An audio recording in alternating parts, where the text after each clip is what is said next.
भिजवा दीजिएगा ये गिलास। हाँ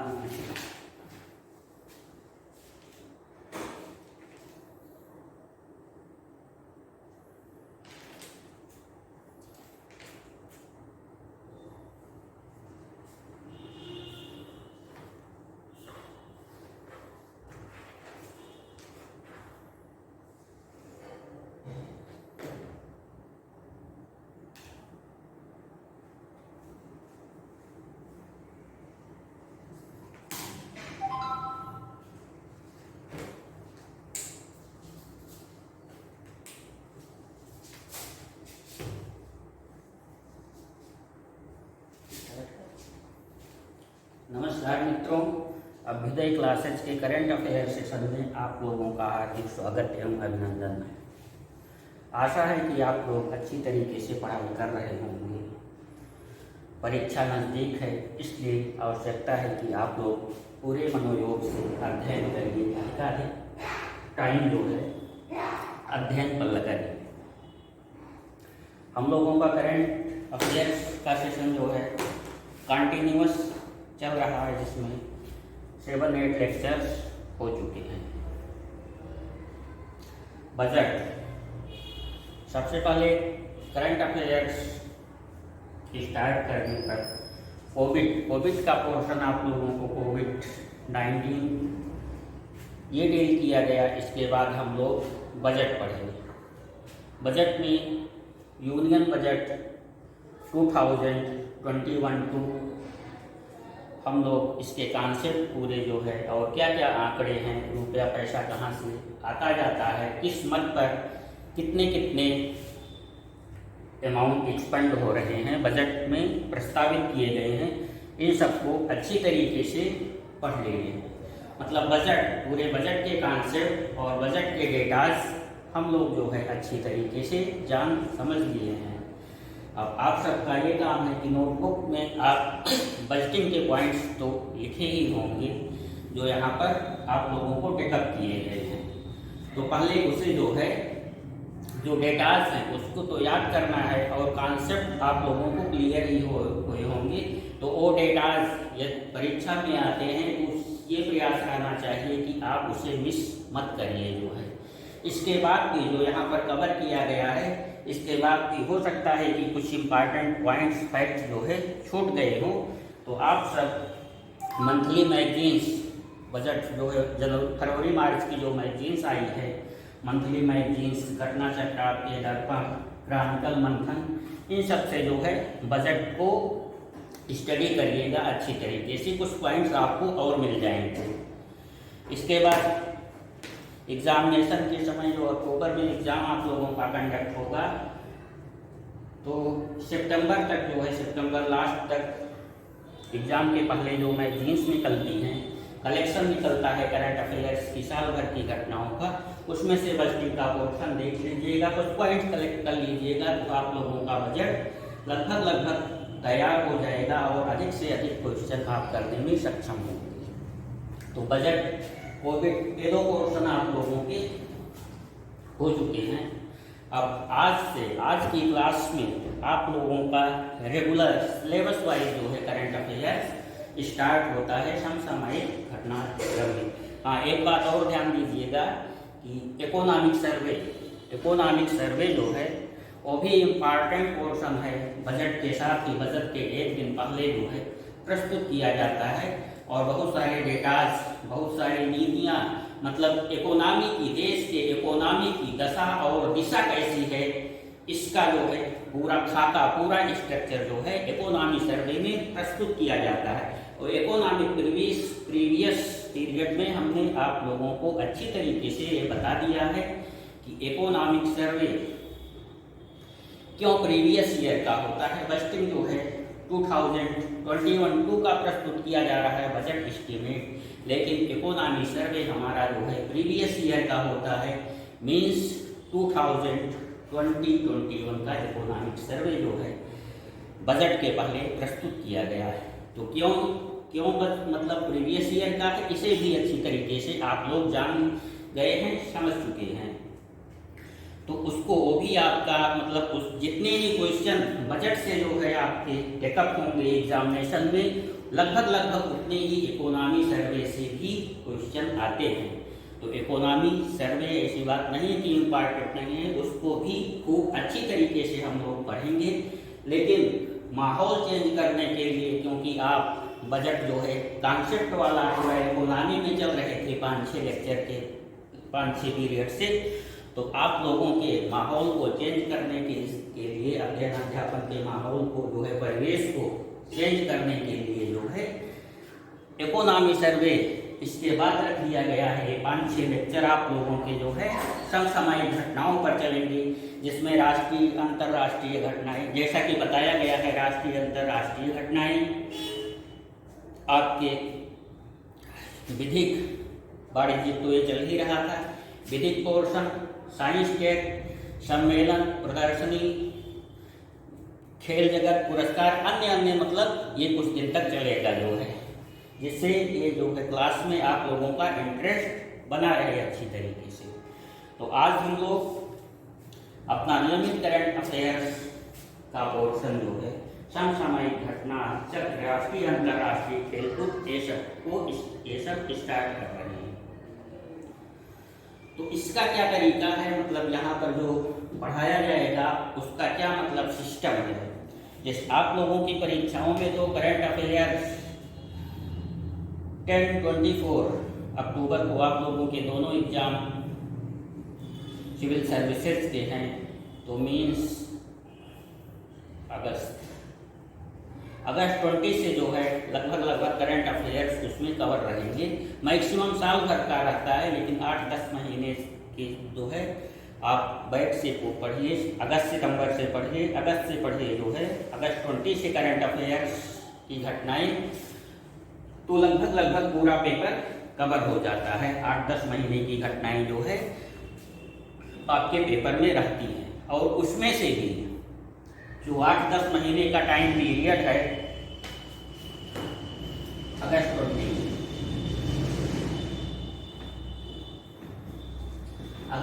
के करंट अफेयर से आप लोग जो है हम लोग पढ़ना स्टार्ट करेंगे अगस्त 20, 10 मंथ्स के लगभग टाइम पीरियड 10 मंथ्स का है। अब 10 मंथ्स में जितने भी करंट अफेयर्स के क्वेश्चन आएंगे पेपर में, लगभग जो है 90% आपकी कवरिंग इसी से रहेगी। इसमें से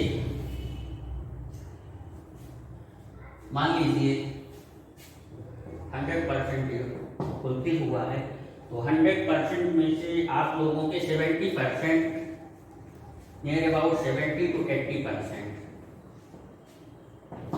क्वेश्चन जो है प्रीवियस 6 मंथ के रहेंगे, मीन्स जनवरी 21 से।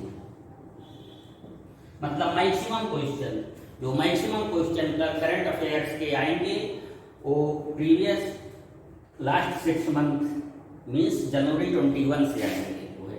इसलिए ये करंट 6 महीने पर जो है 6 मंथ की घटनाओं पर हमें बहुत अच्छी निगाह देनी पड़ेगी, बहुत अच्छे तरीके से उसका अध्ययन करना पड़ेगा।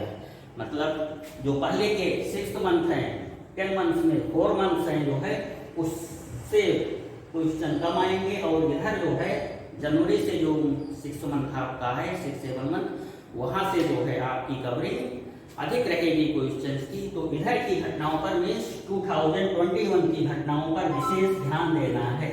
मतलब ऐसा प्रयास करना है कि यहाँ से जो है मैक्सिमम क्वेश्चन हो जाए, क्योंकि यहीं से जो है मैक्सिमम क्वेश्चन रखे रहेंगे जो है। और आपका अक्टूबर में पेपर है, पूरा सितंबर तक की 30 सितंबर तक के जो है घटनाएं इसमें इंक्लूड रहेंगी। तो अब हम लोग कैसे पढ़ेंगे यहाँ पर इसको देख किया जाता है। ठीक, अगस्त 20 से पढ़ना है, तो हम लोग जो है अगस्त 20 से स्टार्टिंग नहीं करेंगे, क्योंकि करंट अफेयर्स में करंट जो इस समय चल रहा है। तो आज 25 जून, अगस्त को 25 जून ये आज की कवरिंग है। मतलब आज तक की ये घटनाएं हो चुकी हैं, ये टाइम पीरियड पीरियड आपका बीत चुका है, इसकी घटनाओं को हमें पढ़ना है। तो हम स्टार्ट करते हैं जो है आज से 25 जून से, मतलब कल की घटनाओं से जो है बैकवर्ड मतलब रिवर्स में चलते हैं। यहाँ से स्टार्ट करके जो है धीरे धीरे जो है यहाँ से आकर के जो है अगस्त 20 पर जाएंगे। ऐसा नहीं है कि अगस्त से हमें जो है स्टार्टिंग करना है, अगस्त 20 से आएगा तो अगस्त 20 से हम स्टार्टिंग मतलब बैक से स्टार्ट नहीं करेंगे। हम यहाँ से जो है इस पॉइंट से जो है टेल ये है हेड से स्टार्ट करके टेल की तरफ हम लोग बढ़ेंगे। मतलब जैसा कि ऐसा क्यों किया जा रहा है, मतलब ऐसा हम क्यों कर रहे हैं, क्योंकि कोई भी मैगजीन आप देखिएगा वार्षिकी अर्धवार्षिकी जो आती है या एग्जामिनेशन के जो पहले मैगजीन आप पढ़ते हैं जो करंट अफेयर्स की आती है उसकी स्टार्टिंग यहीं से आती है, मतलब करंट टाइम से जो बैकवर्ड रिवर्स जो है रिवर्स तक चलता है। तो मान लीजिए हम आप लोगों का स्टार्टिंग जो है यहाँ से करेंगे, इसकी घटनाओं से करेंगे, इधर से इधर आए जो है तो पत्रिकाओं पुस्तकों को पढ़ने में आप लोगों को असुविधा होगी जो है। इसलिए उसी अनुसार उसी सिस्टम से, क्योंकि ऐसी बात तो है नहीं कि आप लोगों का क्लास लेक्चर से काम चल जाएगा, ऐसा बिल्कुल मत सोचिएगा कि आप लोगों को जो यहाँ पर लेक्चर में पढ़ाया जा रहा है, जो बातें बताई जा रही हैं, जो फैक्ट जो कॉन्सेप्ट आपके डेवलप किए जा रहे हैं पेपर में वही आएगा, वहीं तक आएगा, वही पोर्शन आएगा, ऐसी बात नहीं है जो है। एग्जाम होता है जो है, जब इसके लिए आप यहाँ पढ़ ही रहे हैं, यहाँ से जो मैटर आपको पढ़ाया जा रहा है ठीक से उसको पढ़िए जो है, लेकिन एग्जाम जो है खुद से प्रयास करने की चीज है। जब तक आप जो है परिश्रम नहीं करेंगे, मेहनत नहीं करेंगे, तब तक जो है यहाँ के मतलब यहाँ पर डिपेंड होकर के जो है केवल यहाँ पर डिपेंड होकर के आप कभी भी सफल नहीं हो सकते हैं। ये कोई भी टीचर मतलब कोई भी पढ़ाने वाला ये ऐसा कह रहा है कि हमारे लेक्चर से सारे के सारे क्वेश्चन चाहे जिस पोर्शन से जो है जीएस या ऑप्शनल सब्जेक्ट के ही लीजिए, ये वो ऐसा स्पीच देता है कि आप कहीं कुछ मत पढ़िए, जितना हमने जो है लेक्चर दिया है, जितने नोट्स दिए हैं, केवल आप उसी को फॉलो करिए जो है सारे के सारे क्वेश्चन वहीं से डील हो जाएंगे। तो इस भ्रम में आप लोग कदापि मत रखिएगा जो है, क्योंकि एग्जाम होता है जो है, क्वेश्चन कहाँ से आ जाए जो है कुछ भी पता नहीं रहता, इसलिए वो एग्जाम होता है। तो यहाँ पर जो मैटर आप लोगों को कवर किए गए हैं पहली प्रियॉरिटी तो उसे देना ही देना है, उन सबको आपको कवर करना है और इसके इधर भी आप सबको अध्ययन करना है। विभिन्न जो है मैगजीन पेपर पत्र पत्रिकाओं से जो है मैटर्स जो अच्छे हो, जो एग्जाम की दृष्टि से आपको लगे ये आ सकता है, और वो बिल्कुल आपको लगेगा, मतलब ये बताने की जरूरत नहीं है यहाँ से कि कौन कौन से क्या क्या कैसे पढ़िए। जो है आप लोग इतने सक्षम हैं, सिविल का एग्जाम दे रहे हैं, इतने सक्षम हैं कि कोई भी मैटर आपके जो है आंखों के सामने आता है तो आप अच्छी तरीके से आप सब ये समझ सकते हैं ये एग्जाम में आने की दृष्टि से इम्पॉर्टेंट है। तो उसका भी कलेक्शन आप कर लीजिए अन्य स्रोतों से और उसको भी अच्छी तरीके से पढ़िए लिखिए जो है। तो अब आप समझ गए होंगे हम क्या कहना चाहते हैं। मीन्स केवल क्लास से आपका काम नहीं चलेगा, जो भी टीचर ऐसा कहते हैं कि जो है आप हमारे क्लास पर डिपेंड रहिए, जितने भी मैटर हम दे रहे हैं पढ़ा लिखा रहे हैं, आप केवल उसी को पढ़िए। मार्केट के बुक्स जो है पर डिपेंड मत रहिए, इधर उधर की बुक्स पर जो है कोई तो या मतलब यहाँ तक कहते हैं कि जो मैंने नोट्स दे दिया है, जो पढ़ा दिया है, केवल उसी को पढ़ लिख लीजिए जो है, उसी से आप लोगों को सफलता मिल जाएगी जो है। टेक्स्ट बुक पढ़ने की भी कोई भी उनसे पूछिए कि टेक्स्ट बुक कौन सा पढ़े सर जो है, तो ऐसा है कि कोई भी टेक्स्ट बुक पढ़ने की कोई ज़रूरत नहीं है। जितना भी कहीं से कुछ मैटर आएगा जो है सब हमारे नोट्स में, हमारे क्लास लेक्चर में जो है अवेलेबल रहेगा। लेकिन मान लीजिए अवेलेबल रहेगा ठीक है, तो ऐसी भी संभावना है कि वहाँ से इधर भी क्वेश्चन आ जाए। एक ही टॉपिक्स में जो है बहुत सारे क्वेश्चन जो है क्रिएट होते हैं, बनते हैं। तो जितने नोट्स में लिखाए गए हैं हो सकता है कि आता है तो चलिए ठीक बात है, अच्छी बात है, लेकिन ये नहीं आया तो आप क्या करेंगे जो है। तो ये थोड़ा सा भी प्रयास आप बाहर से अपने आप से करते रहेंगे तो आप जो है आपका प्रयास सफल होगा, जो है आप अच्छी पोजीशन में होंगे। तो बात आज के करंट अफेयर से हम लोग जो है रिवर्स सिस्टम में जा करके यहाँ से जा करके अगस्त 20 तक, तो ये 2 सिस्टम में चलेगा। हम तो यहाँ से यहाँ पर जा रहे हैं, लेकिन टाइम पीरियड जो है यहाँ से इंक्रीज हो रहा है। 25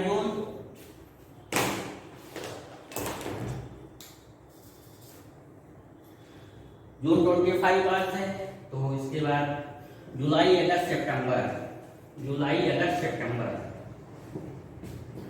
तो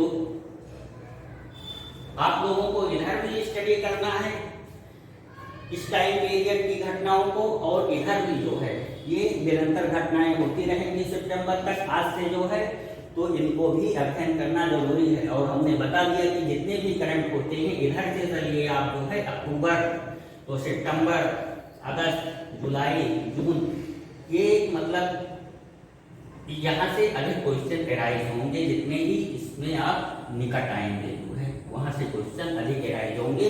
तो ये मोस्ट इम्पॉर्टेंट है जो है इधर की मतलब फॉरवर्ड की घटना हो, रिवर्स और forward, reverse and forward means हम लोगों को 2 तरीके से पढ़ना है। एक तो रिवर्स में जाएंगे क्योंकि ये टाइम पीरियड जो है बीत चुका है, इसलिए रिवर्स में जाना है क्योंकि हमारे क्वेश्चन यहीं से आएंगे, मतलब यहाँ से ही स्टार्टिंग हो सकती है जो है। तो ये भी अभी स्टडी करना है हम लोगों को, और ये तो फॉरवर्ड में चलना ही चलना है। तो इसका सिस्टम क्या होगा,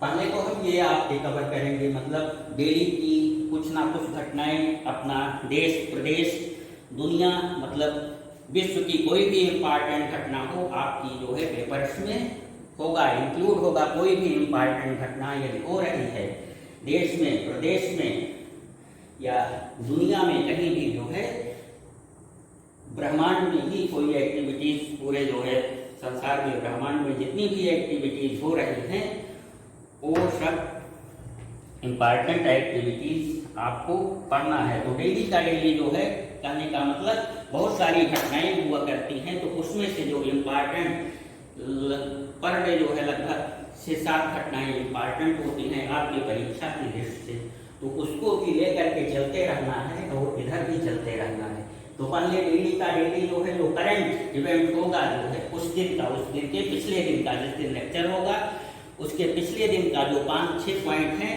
जो मतलब इम्पॉर्टेंट इवेंट होंगे, पहले उसको डील किया जाएगा 15-20 मिनट में। उसके बाद जितना भी टाइम बचता है इधर की जो है इधर से शुरू करके मतलब रिवर्स वाला पोर्शन का अध्ययन किया जाएगा।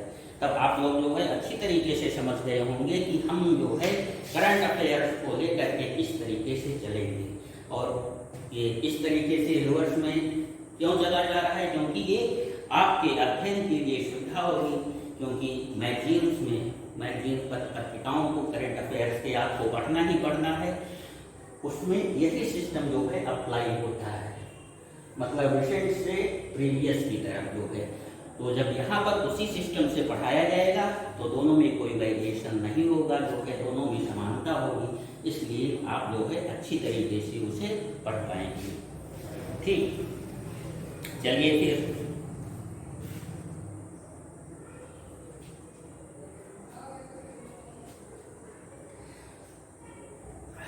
उमेश, आज का हम लोगों का लेक्चर इसका मतलब कल की घटनाएं क्या हुई, कल से जो है बैकवर्ड पोजीशन में चला जा रहा है।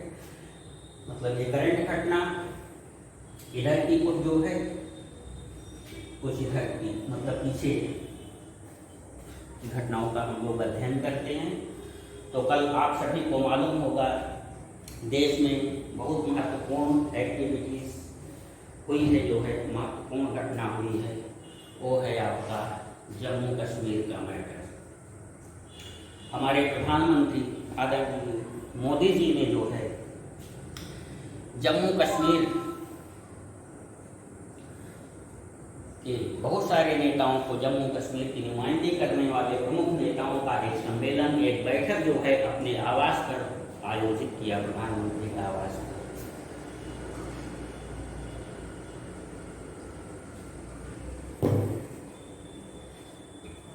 आप सब अच्छी तरीके से जानते हैं जो जम्मू कश्मीर है वो हमारा अपना मस्तक है, भारत का मस्तक है, भारत की शान है जो है जम्मू कश्मीर, भारत की ललाट है। और जम्मू कश्मीर स्वाधीनता से भी किस त्रासदी में जो है गुजर रहा था वो आप सभी लोग अच्छी तरीके से अवगत होंगे। एक तो विलय का उसका मैटर आया वो है, जब देश आज़ाद होने को हुआ तो भारत पाकिस्तान दो भागों में देश का बंटवारा हुआ, तो बहुत सारी रियासतें थी अपने हिंदुस्तान के अंदर जो है, तो अंग्रेजों ने अपनी अलगाववादी नीति से देश को कमजोर करने के लिए जो है इसे टुकड़ों टुकड़ों में बिखेर देना चाहता था। मतलब शासन तो किए ही किए अंग्रेज जो है 300 सालों तक लगभग, और जाते जाते जो है इसको इस देश के टुकड़े टुकड़े कर देना चाहते थे, खंडित कर देना चाहते थे। अब इससे उनकी मानसिकता पता चलती है कि किस स्तर की मानसिकता उनकी थी। हमारे देश पर आप शासन भी किए और हमें सुरक्षित छोड़कर जाना भी नहीं चाहते कि हमारे देशवासी अमन चैन से इंडिया जो है सक्षम और समर्थ रहे जो है, बल्कि उनकी चाल ये थी कि देश को टुकड़ों टुकड़ों में बिखेर दिया जाए। तो ऑप्शन रखा गया कि जो देशी रियासतें थी, बहुत सारी देशी रियासतें, उनके सामने स्वाधीनता के समय जो है ऑप्शन रखा गया, या तो आप भारत में विलय कर लीजिए या पाकिस्तान में विलय कर लीजिए, या फिर मन हो जो है तो अपने को अपनी स्वतंत्र सत्ता जो है अपने क्षेत्र में अपनी स्वतंत्र सत्ता बनाए रखिए। मतलब आप भी एक स्वतंत्र देश, आजाद देश के रूप में रह सकते हैं। तो देश का दुर्भाग्य के साथ सौभाग्य ही था कि देश को सरदार वल्लभ भाई पटेल जैसा महत्वाकांक्षी लौह पुरुष मिला हुआ था, और पटेल जी के प्रयासों से हिंदुस्तान की आन बान और शान जो है स्वाधीनता के समय बरकरार रही, और उन्होंने 500 से अधिक देशी रियासतों का विलय हिंदुस्तान में करवा करके अखंड भारत का एक तरीके से निर्माण किया। कुछ रियासतें ऐसी थीं, जम्मू कश्मीर, आपके जूनागढ़, हैदराबाद, जिनके विलय में थोड़ी परेशानी हुई। जूनागढ़, हैदराबाद का किसी तरीके से विलय हुआ। जम्मू कश्मीर का प्रकरण आया। जम्मू कश्मीर के राजा हरि सिंह अपने को स्वायत्त रखना चाहते थे। तो आज़ादी के पहले ही, आज़ादी के समय पाकिस्तान की नज़र जम्मू कश्मीर पर थी। जम्मू कश्मीर अत्यंत धरती का स्वर्ग कहा जाता है। ये मतलब धरती पर कहीं स्वर्ग है तो जम्मू कश्मीर को जो है वो दर्जा प्राप्त है दुनिया में, जो है बहुत ही सुरम्य देश, सुरम्य स्थल है जो है जम्मू कश्मीर। मुस्लिम आबादी कश्मीर में अधिक है, कश्मीर घाटी में। तो पाकिस्तान की नज़र जो है जम्मू कश्मीर पर थी। ये जम्मू कश्मीर पाकिस्तान के अंदर आ जाए, उसका विलय पाकिस्तान में हो जाए, और राजा हरि सिंह जो है जम्मू कश्मीर को स्वायत्त रखना चाहते थे उस देशी रियासत को जो है, ना भारत में ना पाकिस्तान में, एक अपना अलग ही दर्जा। तो इसी बीच पाकिस्तान अटैक कर देता है कश्मीर पर। तो विवश होकर के उसका इतिहास लंबा है, क्या इतिहास है वो आप लोग जो है इतिहास के पोर्शन में पढ़ेंगे। ये करंट अफेयर्स की जो है टॉपिक आप लोगों का चल रहा है।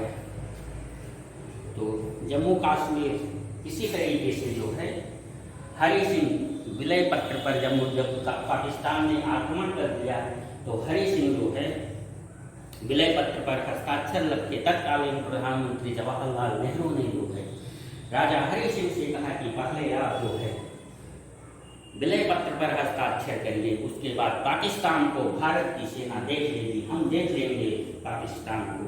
तो इस तरीके से विलय पत्र पर हस्ताक्षर के द्वारा जम्मू कश्मीर भारत में रह गया। भारत में विलय जम्मू कश्मीर का हुआ। जम्मू कश्मीर को इसी के साथ अलग दर्जा, बहुत सारी स्वाधीनताएं प्रदान की गई। धारा 370 लागू किया गया। आर्टिकल 370 द्वारा जम्मू कश्मीर को विशेष दर्जा प्रदान किया गया। जम्मू कश्मीर की भौगोलिक स्थिति, भौगोलिक आर्थिक स्थिति ऐसी थी, उसको देखते हुए कुछ राजनीतिक व्यवस्थाएं थी जो है, जिसके कारण जम्मू कश्मीर को अनुच्छेद 370 के द्वारा एक अलग दर्जा, एक अलग स्टेटस प्रदान किया गया और बहुत सारे क्षेत्रों में उसको स्वायत्तताएं प्रदान की गई। तो स्वायत्तता की आड़ में जम्मू कश्मीर के जो है नेता अलगाववादी गतिविधियां चलाने लगे, वहाँ की जनता पब्लिक को बरगलाते रहते थे और पाकिस्तान के आतंकियों का जो है साथ देते थे। और हमेशा से ही स्वाधीनता से ही जो है पाकिस्तान का जम्मू कश्मीर के प्रति नापाक इरादा चला आ रहा है और अपना बहुत सा धन, अपने देश का बहुत सा धन जो है जम्मू कश्मीर की सुरक्षा में, आतंकी घटनाओं को रोकने में जो है अपव्यय होता जा रहा है। तो उस एनडीए गवर्नमेंट ने, भारत की जो इस समय की गवर्नमेंट है, उसने 5 अगस्त 1919 को जो है पार्लियामेंट में एक बिल पारित करके जो है धारा 370 को जम्मू कश्मीर के से जो है हटा दिया। मतलब धारा 370, आर्टिकल 370 एनडीए को समाप्त किया गया। जम्मू कश्मीर का जो है संविधान में जो विशेष दर्जा मिला हुआ था, उसका समापन हो गया लगभग 70 सालों के बाद। और इसी विधेयक के साथ ही जो है जम्मू कश्मीर को 2 प्रांतों में विभक्त कर दिया गया। एक लद्दाख, दूसरा जम्मू कश्मीर। एक पोर्शन लद्दाख हुआ और दूसरा जम्मू कश्मीर, दोनों ही जो है यूनियन टेरिटरी हुई, केंद्र शासित प्रदेश घोषित कर दिया गया। ये 5 अगस्त की घटना है जो है विधेयक पारित हुआ 5 अगस्त 1919 को जो है जम्मू कश्मीर जो है 2 केंद्र शासित प्रदेशों लद्दाख और जम्मू कश्मीर में विभक्त कर दिया गया। लद्दाख को विधायिका नहीं दी गई और जम्मू कश्मीर में ये व्यवस्था की गई कि यहाँ विधायिका स्थापित कर दी जाएगी। मतलब यहाँ की जम्मू कश्मीर की गवर्नमेंट रहेगी, विधायक रहेंगे, मंत्री रहेंगे, मुख्यमंत्री रहेंगे। ये जम्मू कश्मीर के लिए है और लद्दाख जो है खुले जो है केंद्र शासित प्रदेश बना रहेगा, वहाँ पर विधायिका नहीं दी गई। तो उसी परिप्रेक्ष्य में लगभग 2 साल व्यतीत होने वाले हैं। अगस्त में 5 अगस्त को 2 साल व्यतीत हो जाएंगे जम्मू कश्मीर के विभाजन का और उसके से अनुच्छेद आर्टिकल 370 हटाने का। तो वहाँ पर सरकार स्थापित करने के लिए, विधायिका स्थापित करने के लिए जम्मू कश्मीर के जो है शासन, मतलब शासन सत्ता का विकेंद्रीकरण के लिए कश्मीर की जनता स्वयं जो है अपना शासन चलाए, वहाँ पर विधायिका स्थापित हो, गवर्नमेंट स्थापित हो। इसके लिए सर्वदलीय बैठक बुलाई गई थी जम्मू कश्मीर के नेताओं की जो है। तो कल प्रधानमंत्री आवास पर 3.5 घंटे लगभग बैठक चली और उसमें मतलब सद्भावना के माहौल में बैठक हुई प्रधानमंत्री आवास पर और लगभग 34 प्रमुख नेताओं ने उसमें भाग लिया, जिसमें 4 पूर्व मुख्यमंत्री फारूक अब्दुल्ला, अमर अब्दुल्ला, महबूबा मुफ्ती और गुलाम नबी आज़ाद सभी लोग सम्मिलित हुए जो है। खुशनुमा माहौल में, जैसा कि न्यूज आ रही है, खुशनुमा माहौल में बैठक हुई। प्रधानमंत्री मोदी ने कहा कि दिल्ली और दिल की दूरी दूर करनी है, मतलब दिल्ली और दिल की दूरी दूर करनी है। जो जम्मू कश्मीर के नेताओं में और सेंट्रल गवर्नमेंट में वहाँ के बहुत सारे नेता अलगाववादी जो है, अलगाववादी क्रियाकलापों में शामिल रहते हैं और बहुत सारे नेता जो है जम्मू कश्मीर की ये चाहते हैं कि जम्मू कश्मीर के प्रकरण में जो है पाकिस्तान को नेग्लेक्ट मत किया जाए जो है, और पाकिस्तान से भी इस मैटर पर वार्ता की जाए। जैसा कि महबूबा मुफ्ती का जो है स्टेटमेंट आया है कि हम पाकिस्तान को नज़रअंदाज नहीं कर सकते, इस बातचीत में जो है पाकिस्तान को भी शामिल करना चाहिए।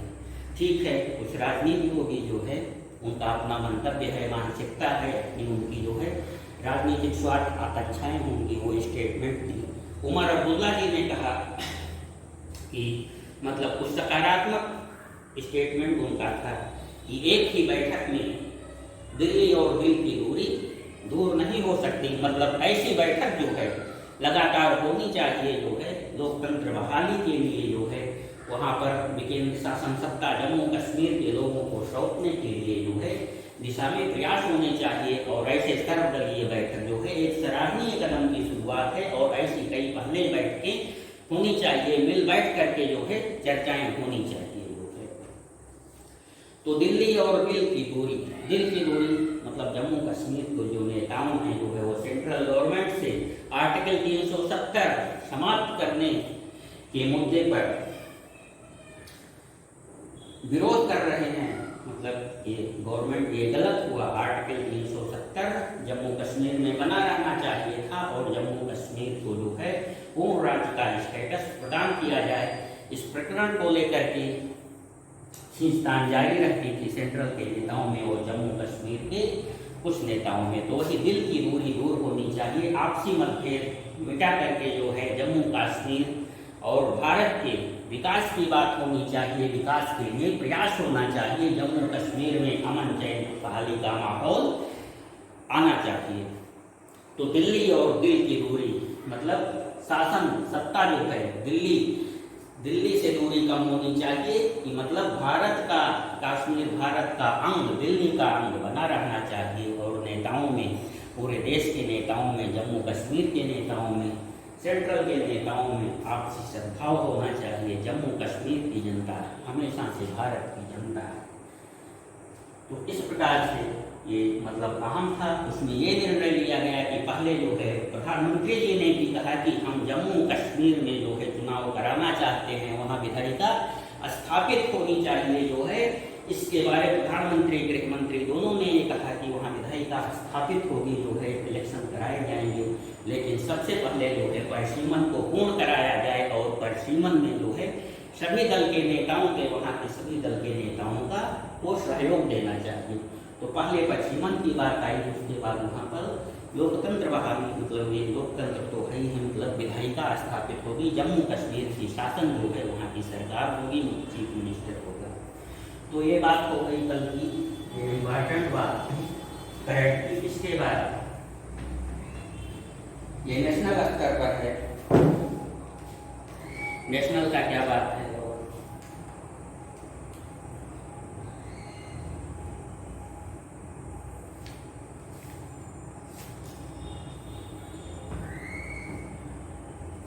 इलाहाबाद हाई कोर्ट का ये प्रकरण है। इलाहाबाद हाई कोर्ट इस समय जो है अपने देश में जो है 25 हाई कोर्ट है, 25 हाई कोर्ट हैं और सबसे नया हाई कोर्ट अमरावती, आंध्र प्रदेश का अमरावती में स्थापित किया गया है। हाई कोर्ट के जजेस की नियुक्ति राष्ट्रपति करते हैं चीफ जस्टिस ऑफ इंडिया और राज्यपाल की सलाह से।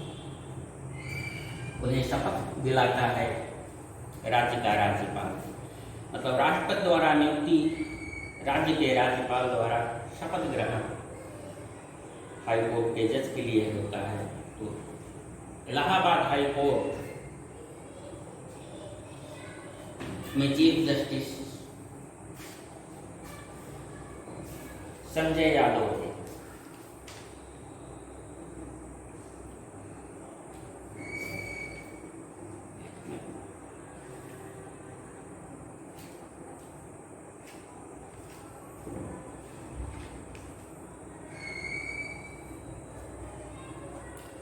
संजय यादव जी थे। लगभग 23 दिनों तक अभी हाल में उन्हें जो है इलाहाबाद हाई कोर्ट का चीफ जस्टिस बनाया गया था।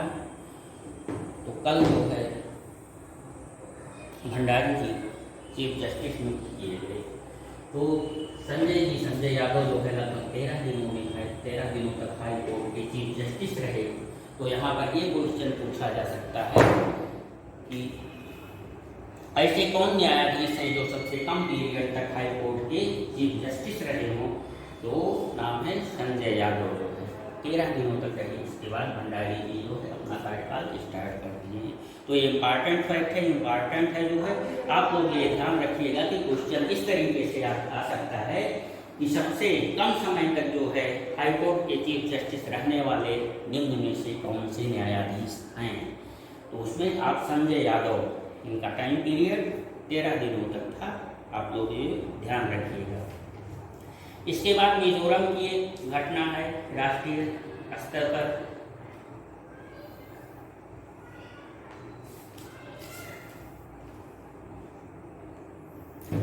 मिजोरम के खेल मंत्री हैं, उन्होंने एक स्टेटमेंट, विवादित स्टेटमेंट दिया है कि जिस परिवार का, जिसके पास जो है मिजोरम में अधिक बच्चे होंगे जो है उनको 1 लाख का नगद पुरस्कार दिया जाएगा।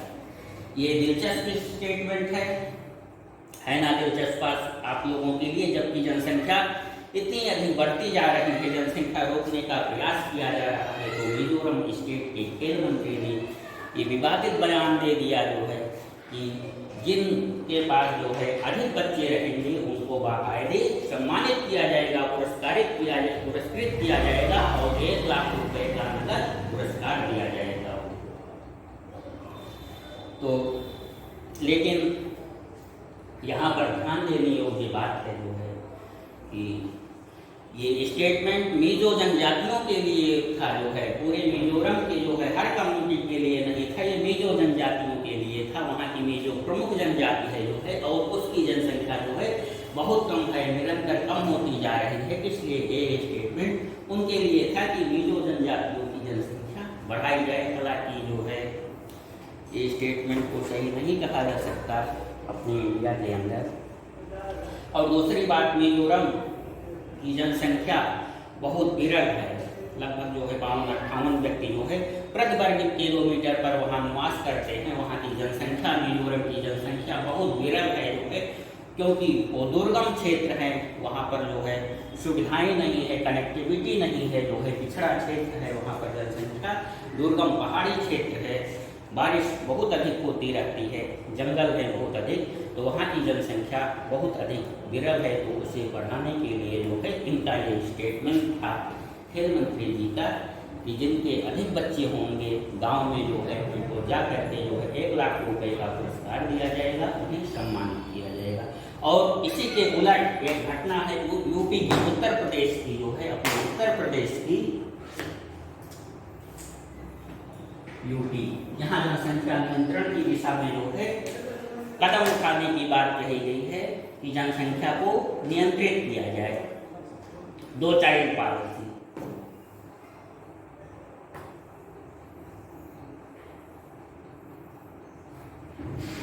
यहाँ की गवर्नमेंट ने जो है, योगी गवर्नमेंट ने स्टेट लॉ कमीशन के chairman A.M. Mittal, state law commission के चेयरमैन A.M. मित्तल है जी हैं,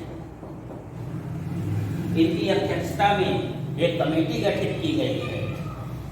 ध्यान दीजिएगा, A.M. Mittal state law commission के चेयरमैन हैं, इनकी अध्यक्षता में एक कमेटी गठित की गई है कि आप अध्ययन करके अपना रिपोर्ट प्रस्तुत करें। जो है 2 महीने का टाइम पीरियड दिया गया है, 2 महीने में अपना रिपोर्ट प्रस्तुत करें कि 2 चाइल्ड पॉलिसी को यूपी में कैसे लागू किया जाएगा।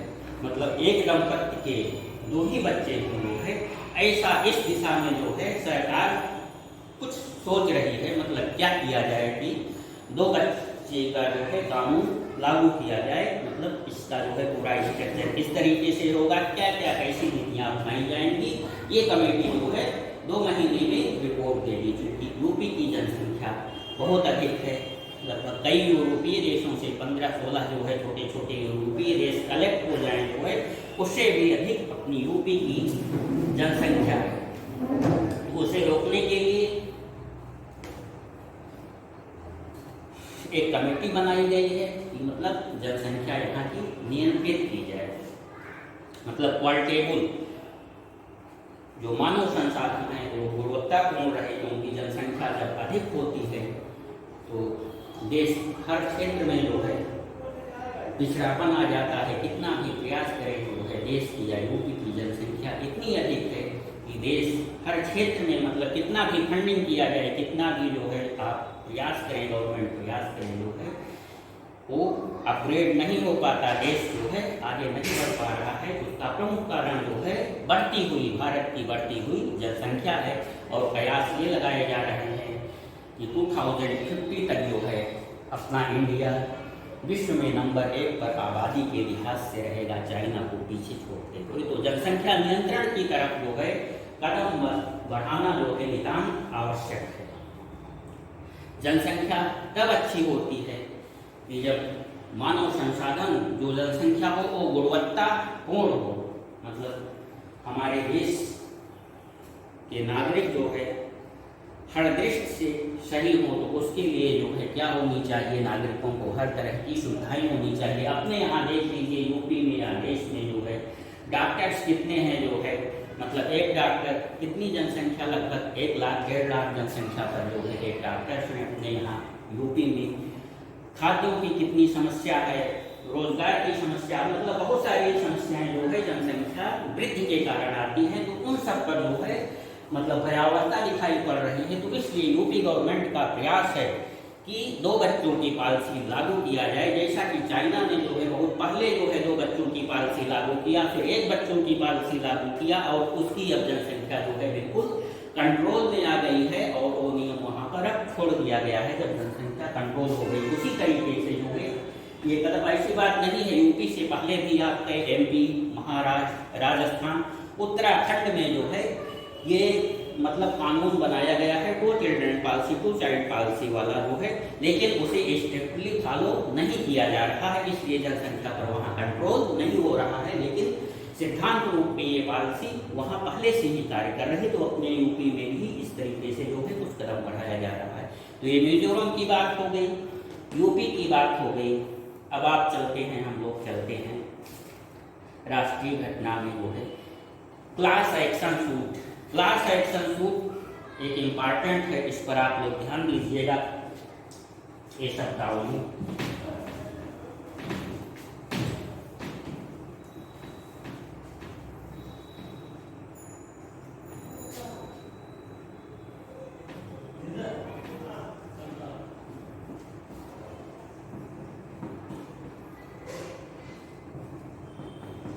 क्लास एक्शन सूट हम सभी लोग जानते हैं कि अभी विगत में जो है विगत दिनों जो है भयंकर ताऊ-ते तूफान आया था, जिससे जो है काफी आर्थिक नुकसान हुआ, जनधन की हानि हुई जो है। और उसमें एक त्रासदीपूर्ण घटना हुई कि ONGC का एक जहाज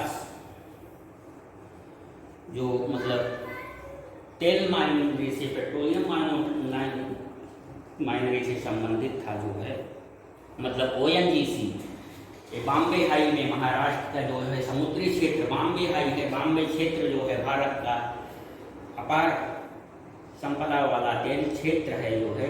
तो वहाँ पर ONGC तेल की खुदाई कर रही है, कुआं बनाया गया है, कुआं से जो है पेट्रोलियम तेल निकाला जाता है। तो वो कार्य जो है ONGC कर रही है। तो उसी ताऊ-ते तूफान में ONGC का एक जहाज, पेट्रोलियम जहाज जो है आपका 305 बार्ज जहाज 305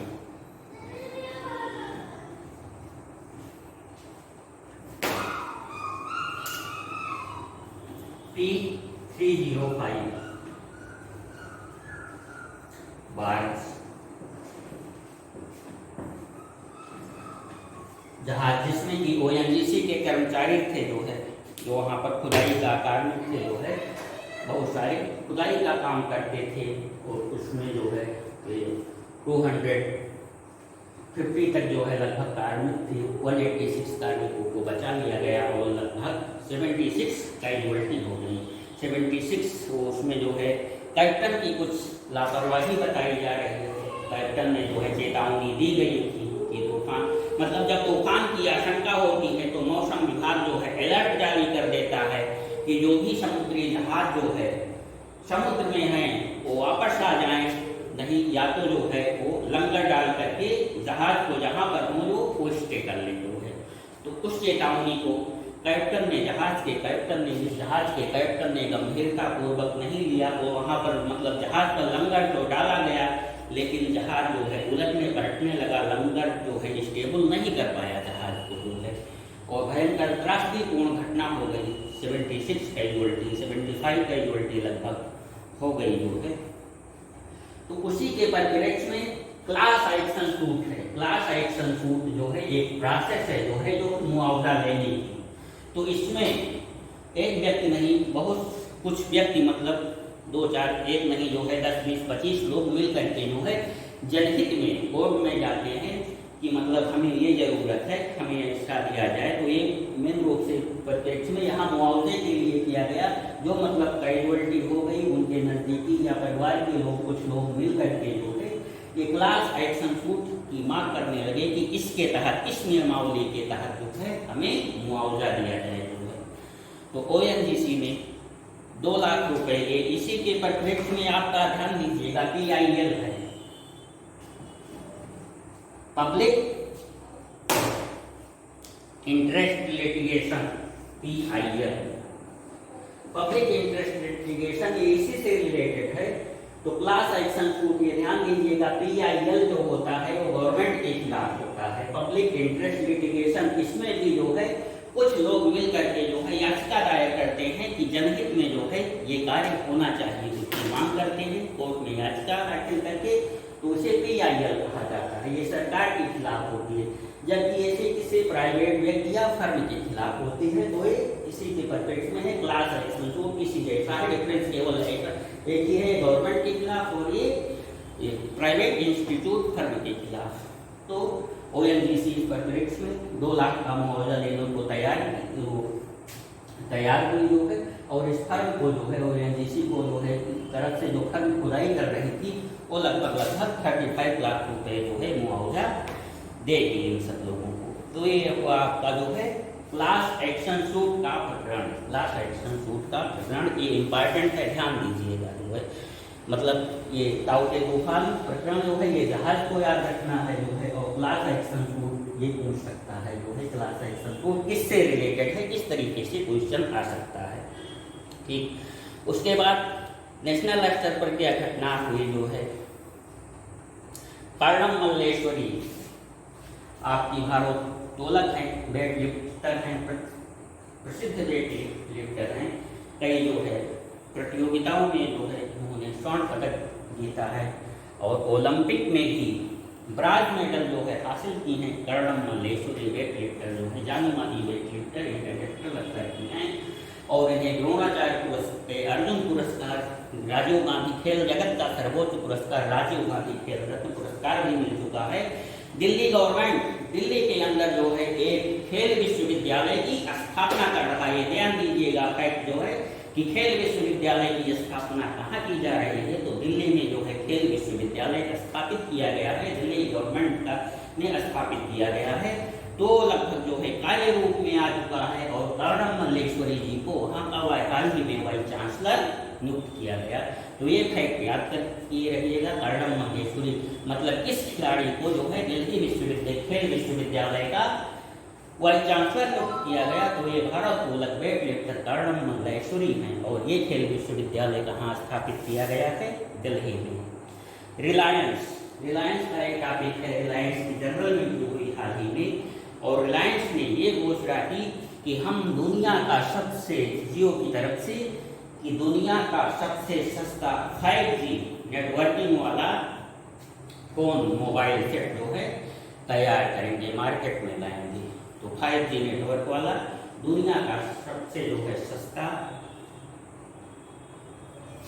मोबाइल फोन ये लॉन्च करेगी, जो रिलायंस ने अपने बैठक में कहा है, ये घोषणा की है।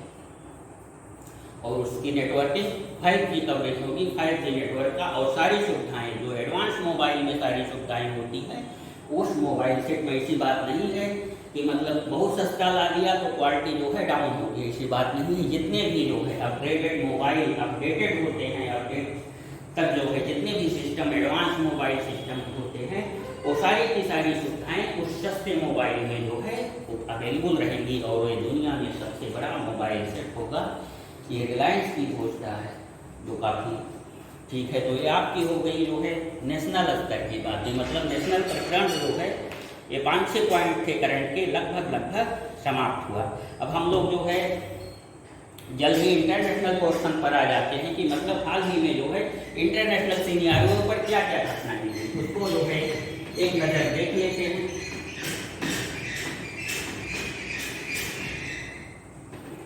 एक दिलचस्प वाकया आया है वुहान लेबोरेटरी, कोविड से ही रिलेटेड है। कोविड पूरा अच्छी तरीके से आप लोग समझ चुके हैं, क्या कैसे फैला, कैसे कैसे क्या है, पूरी कहानी आप लोग अच्छी तरीके से समझाया गया है आप सबको।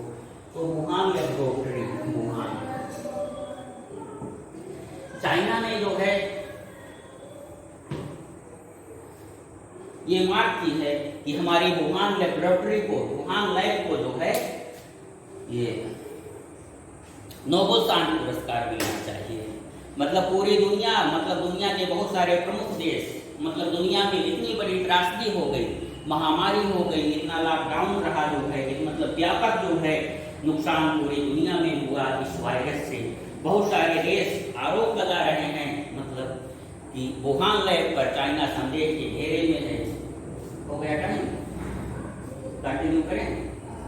वो उसके वुहान लेबोरेटरी से जो है मतलब साजिश के तहत उस वायरस को डेवलप किया गया, पूरे विश्व में फैलाया गया जो है चाइना की ये चाल थी। मतलब बहुत सारे शीर्ष स्तर के देश, अमेरिका, ब्रिटेन, ऑस्ट्रेलिया ये आरोप लगा रहे हैं। अभी हाल ही में बाइडेन ने कहा है कि हम अच्छी तरीके से जो है वुहान लेबोरेटरी में जांच कराएंगे, जो है छोड़ेंगे नहीं चाइना को, ये उसने ऐसी हरकत की होगी। उसके बाद भी चाइना ने स्टेटमेंट दिया है कि नोबेल शांति पुरस्कार जो है वुहान लाइब्रेरी को दिया जाना चाहिए। ये क्यों दिया जाना चाहिए? क्योंकि टेस्टिंग की परमिशन दिया है चाइना गवर्नमेंट ने, वुहान लेबोरेटरी ने जो है चाइना गवर्नमेंट ने। बहुत सारी एजेंसियां मतलब मांग की कर रही थी, बहुत सारे देश मांग कर रहे थे कि हम वुहान लेबोरेटरी, इतनी बड़ी त्रासदीपूर्ण घटना हुई, पूरा विश्व इसमें जो है झेल चुका, बहुत परेशानी की स्थिति उत्पन्न हुई, जनधन की बहुत, सेकेंड वेव में तो बहुत सारे इंडिया का बहुत नुकसान हो गया जो है। तो ये वुहान लेबोरेटरी की जांच करने की मांग उठाई गई। तो कुछ सबसे पहले जांच जो है ये WHO ने, चाइना ने जो है WHO को जांच करने की अनुमति दी। अमेरिका और ऑस्ट्रेलिया प्रमुखता से ये मांग किए कि जो है जांच होनी चाहिए। WHO ने, जो विश्व की नंबर 1 इंस्टीट्यूशन है जो है स्वास्थ्य के बारे में, उन्होंने जो है विश्व स्वास्थ्य संगठन ने जांच किया जो है और उसे क्लीन चिट दिया वुहान लेबोरेटरी को कि यहाँ से जो है किसी भी तरीके से SARS-CoV-2 वायरस जो कोरोना का कारण है वो डेवलप नहीं हुआ है। मतलब यहाँ पर जो है उत्पत्ति उसकी, मतलब यहाँ का जो है वो यहाँ से नहीं फैला है SARS-CoV-2 वायरस जो है। इसके बाद भी मतलब बहुत सारे आरोप लगाए गए, बहुत सारे देशों के प्रमुख देशों द्वारा WHO पर भी इस प्रकरण में, ये दोनों की मिली भगत है। और हाल ही में बाइडेन ने जो है ये स्टेटमेंट दिया है कि हम इसकी अच्छी तरीके से जांच करेंगे और यह जो है चाइना की मिली भगत होगी, इसमें जो है वायरस फैलाने में उसका हाथ होगा जो है, तो उसका खामियाजा उसे भुगतना पड़ेगा। तो इसी परिप्रेक्ष्य में चाइना गवर्नमेंट ये कह रही है कि हमने जो है WHO को वुहान लेबोरेटरी जांच करने का जो है परमिशन दिया, तो जिससे वास्तविकता सब लोगों के सामने आई कि वुहान लेबोरेटरी से जो है मतलब शांति के लिए जो है हमने एक कदम उठाया, बहुत बड़ा कदम उठाया टेस्टिंग की इजाज़त दे करके, इसलिए जो है नोबेल प्राइज़ मिलना चाहिए। इसी परिप्रेक्ष्य में आप नोबेल प्राइज़ के संदर्भ में जान लीजिए कि अल्फ्रेड नोबेल साइंटिस्ट थे जिन्होंने डायनामाइट का जो है आविष्कार किया था। उन्हीं के नाम पर, डायनामाइट विस्फोटक है, उन्हीं के नाम पर जो है नोबेल पुरस्कार दिया जाता है। ये 6 क्षेत्रों में दिया जाता है और सबसे नया जो है इकोनॉमी को ऐड किया गया है। तो ये आपके लिए नोबेल शांति पुरस्कार देने की मांग की गई है। सेकेंड है आपका क्रीमिया प्रकरण, जो आपका रशिया है। ये पहले सोवियत संघ हुआ करता था, बहुत सशक्त देश था जो है, और कई देशों में बिखर गया है। 90 के दशक में कई देशों में बिखर गया जो है रूस। तो उसी में से एक यूक्रेन देश था, एक क्रीमिया है आपका। क्रीमिया प्रकरण इस समय चल रहा है। क्रीमिया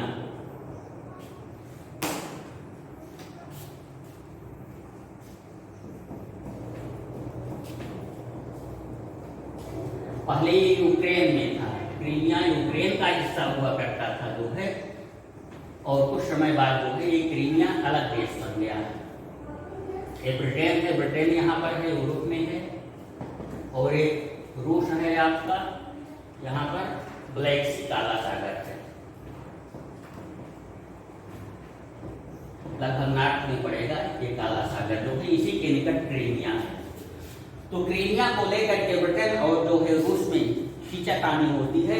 रूस ने जब यूक्रेन से अलग होकर के क्रीमिया जो है स्वायत्त देश बना जो है, तो 2014 में जो है ये क्रीमिया, रशिया ने जो है क्रीमिया पर आधिपत्य कर लिया। अब ये रूस का अंग है क्रीमिया इस समय जो है। तो उसी प्रकरण को लेकर के ब्रिटेन से विवाद होता है, क्योंकि ब्रिटेन जो है बहुत महत्वाकांक्षी देश, बहुत पहले से ही ब्रिटेन के मतलब शासन, ब्रिटेन का सूर्य कभी डूबता नहीं था, पूरी दुनिया में लगभग इनका शासन था।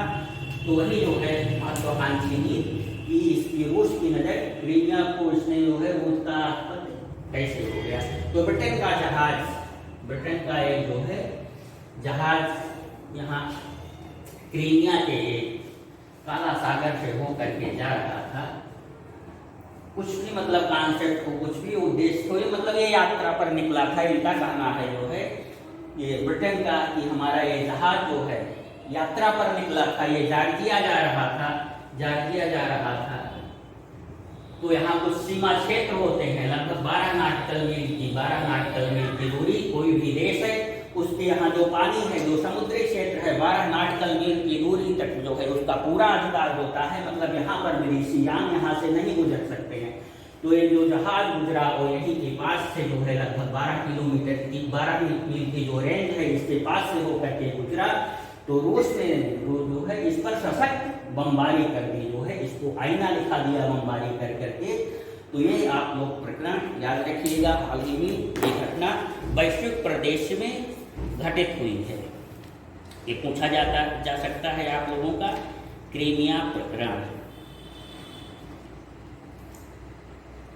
और उस जहाज का नाम था जो है आपका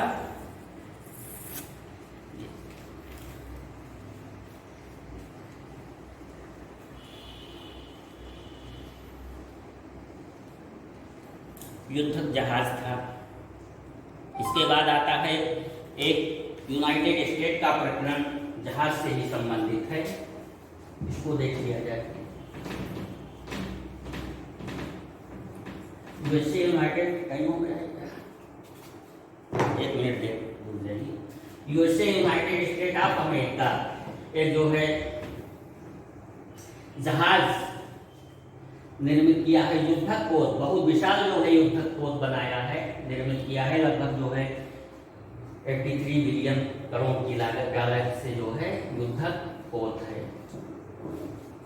इस पर मतलब इतना बड़ा है, इतना शक्तिशाली युद्धक पोत है कि 5000 एक समय में जो है 5000 सैनिक इस पर जो है रुक सकते हैं, रह सकते हैं। और लगभग 75 युद्धक विमान, एयरक्राफ्ट, युद्धक विमान जो है इस पर लॉन्च कर सकते हैं। और ये इतना शक्तिशाली है, इतना बड़ा है कि इसको चलाने के लिए बिजली की व्यवस्था, विद्युत की व्यवस्था के लिए जो है 2 नाभिकीय रिएक्टर, 2 न्यूक्लियर रिएक्टर इस जहाज पर स्थापित किए गए हैं, जहां से ये बिजली द्वारा संचालित होती है। तो इसकी टेस्टिंग के लिए, इस जहाज की टेस्टिंग के लिए जो है बहुत भयंकर बमबारी किया जो है यूनाइटेड स्टेट ने, अमेरिका ने अपने जहाज की क्षमता की चेकिंग के लिए कि मतलब ये कोई ऐसी विध्वंसक प्रदेश के द्वारा विध्वंसक घटनाएं बमबारी की जाए इस जहाज पर, तो इस जहाज की कितनी क्षमता है, तो बहुत बड़ी क्षमता का जो है ये बम विस्फोट किया जो है इस जहाज के पास जो है। और ये जहाज मतलब इस पर कुछ नहीं असर हुआ, कुछ नहीं डैमेज हुआ। मतलब इसकी टेस्टिंग के लिए इसकी शक्ति मतलब कहाँ तक ये सुरक्षित रह सकता है जो है। तो उससे क्या हुआ, ये फ्लोरिडा सागर के पास जो है ये विस्फोट किया गया इस जहाज को ला करके। इससे जो है पानी में, समुद्र में जो है 3.9 रिक्टर पैमाने का जो है कंपन हुआ। मतलब उस क्षेत्र में जो है कंपन आ गया, भूकंपीय कंपन आ गया जो है।